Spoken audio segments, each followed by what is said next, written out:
Let's begin with a bitter pill. Life is not fair. You can be kind, hardworking, honest, even selfless, and yet life may still break you. You may not get the job you deserved, the love you gave, or the peace you longed for. But once you accept this brutal truth, you gain something far more powerful: freedom. Fairness is a human idea, not a law of the universe.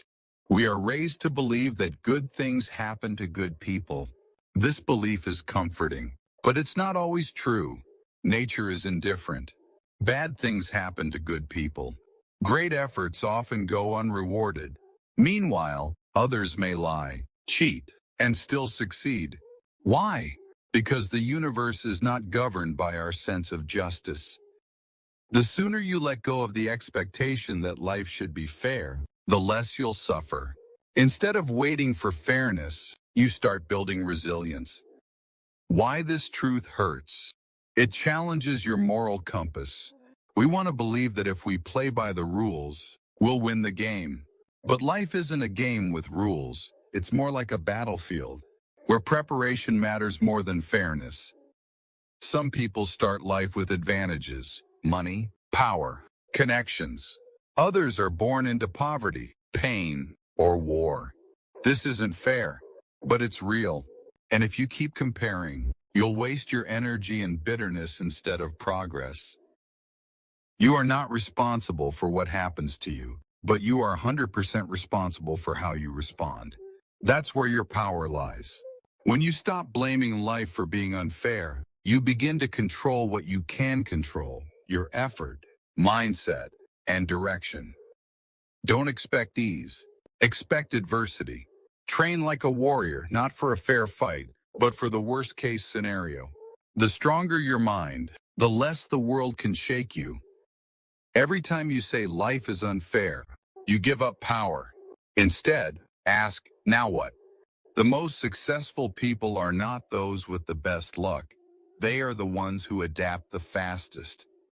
Be thankful, not because life is perfect, but because you are alive and capable.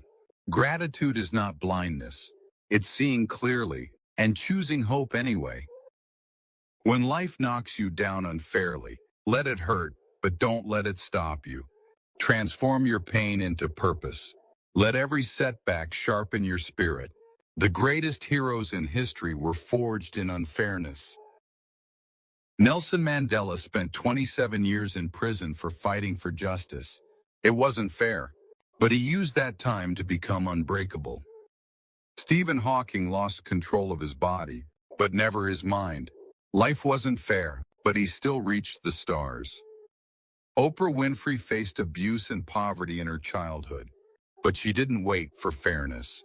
She rose, again and again. They didn't win because life was fair. They won because they refused to surrender to unfairness. Accepting that life is not fair is not giving up, it's waking up. You stop asking, why me? And start asking, what now? You stop waiting for fairness and start creating strength. And in doing so, you unlock your greatest power, the power to thrive, even when the odds are against you. One of the most liberating and terrifying truths in life is this: no one is coming to save you. Not your parents, not your friends, not the government, not even God in the way you expect.